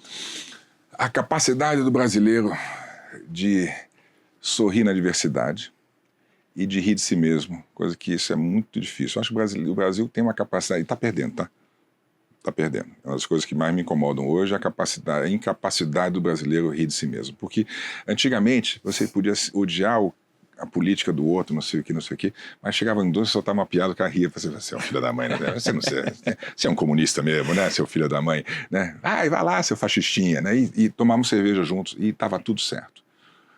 hoje a gente está perdendo essa capacidade de rir de si mesmo. Famílias estão rompendo. por causa de Exatamente. política. E é muito feio isso, porque eu acho que extrapola. Eu ainda tenho uma certa esperança, porque eu acho que extrapola. Tem muita. As mídias sociais trouxeram um ódio que estava guardado dentro das pessoas, e ela virou um canal de expansão de ódio. Então você coloca o ódio para fora, é uma loucura. E você olha para a pessoa que escreveu aquela coisa, Às vezes ali na bio tem até um versículo. Tem versículo da Bíblia. Aí você olha e fala assim, Deus do céu, né? Tem um livro maravilhoso que eu estou lendo agora, que eu esqueci o nome dele, senão dava aqui, que é Deus não disse isso, né? Não foi bem assim que foi dito. E Suma Análise é um cara um teólogo, que escreve isso tudo tá errado com o novo cristianismo, né? Mas isso é outro assunto. Mas a raiva que as pessoas colocam na mídia social, eu ainda percebo que está mais forte na mídia social do que ao vivo. Sim. Com certeza. Sim. Então, ainda acho que ao vivo as pessoas têm essa capacidade ainda de rir de si mesmo, de brincar, de sentir um certo pudor de ser tão agressivo. A gente é o país do meme, né? A gente é o país do meme. A gente consegue rir ainda de si mesmo. Então, acho que a propaganda me ensinou, e a propaganda só ficou boa mesmo, no Brasil, boa mesmo, quando ela entendeu isso e ela começou a rir de si mesmo, fazer as pessoas rirem de si mesmo, e o produto ria de si mesmo. Colocava em situações onde era engraçado. E aí, isso para mim é o que faz, a propaganda me ensinou. É conectar com esse brasileiro empático, divertido, irreverente, debochado, que inventa piada em velório. Então, eu gosto disso, eu acho isso fundamental. É isso que a propaganda me ensinou. Muito bom. Ó, quem quiser, que aqui a gente não vai ter como ficar botando tudo, então procura as propagandas que esse homem fez, porque tem cada coisa divertida. Ou melhor do que isso, compra o livro. Eu compro o livro, Obrigado, por favor, vendo, por favor, Que vendo. já tem todas as propagandas Mas ali. para quem quiser ver os vídeos, né, Sim, os sim, filmes, sim, né, sim. o Cauã Raymond com a vozinha, É ótimo aquilo lá. que é sensacional. Não vou falar, vocês procurem. Cauã Raymond, senhora, avó, neta. Vocês vão descobrir o comercial. Só tem coisas maravilhosas e é um prazer Obrigado. conversar com você. Adorei. Achei Coisa uma conversa boa. boa. Que Eu bom. desejo toda a sorte do mundo. Adorei isso aqui. Adorei a história do Rivo News. Se quiser criar um novo logo do Rivo News pintando, fica à vontade. Tá bom. Achei Obrigada. lindo, achei lindo. Ah, o presentinho, É isso. verdade. A gente abusa mesmo. Quando o Washington teve aqui, a gente pediu um slogan. Aí Isso. qual foi que ele deu? Ele foi Genial. genial e muito gentil. Ele virou e disse: o nome é tão bom que prescinde de um slogan. O que pra nós Sério? pesou bem. Foi. Escreve aqui embaixo. O nome é tão bom que prescinde do Sim, slogan. Aí, o cara né? da arte, Né? Você põe aqui embaixo. O Por nome é tão isso bom que nenhuma agência é boa só com o redator ou só com o Entendeu, diretor gente? de arte. Entendeu? né? E eu sei Exatamente. que você foi embora dos Estados Unidos, mas isso aqui é a Brasiliana Shop, eles são redirecionadores de... A Fabi faz redirecionamento de tudo dos Estados Unidos. Isso aqui é uma caixinha de coisinhas Oba, dos que Estados maravilha. Unidos. Mas Então, tudo que vocês sentirem falta, eventualmente, Exatamente. do período por lá, Verdade. ela redireciona para cá. Que Com legal. tudo, impostos tudo Impostos certo. pagos. Tudo. Uma coisa legal. Mas é uma Mas baita tudo. facilitadora. Assim, eu compro até pano de chão. Sem Até brincadeira. não, é o Juro. principal. Ela É que compra tem um pano de chão alemão que eu adoro. lisoforme, Ah, que ótimo. produtos É. de limpeza todos ela manda trazer. Eu mando trazer dos Estados Unidos, Que que tem coisa coisa que só boa. tem lá. Ah. Olha o cheirinho da caixa. Você Tô vai sentindo ver. já. É isso. Aí tem desde do negócio de botar na máquina de lavar até o Tide to Go. Sabe? Aquele gordinho aqui que você Isso, coloca, aquela aquele golinha de gordinho. é isso. que Tem pa- docinhos, tem que tudo. se fosse marrom eu ia pensar que é doce de leite. É É verdade, isso, exatamente. exatamente. A Brasiliana Shop. Oba, que maravilha. Conheça Obrigado. e já espalha a notícia. É isso. Muito É bom. isso, meu povo. Entenderam tudo, né? Se entenderam. E vocês entenderam que assim, ó, não é para cair no cancelamento. Escuta, faz a curadoria e fica mais inteligente. Por favor, e para ficar mais inteligente, nos vemos aqui sexta-feira deste mesmo canal, 12h30 no Rivo News. Até mais.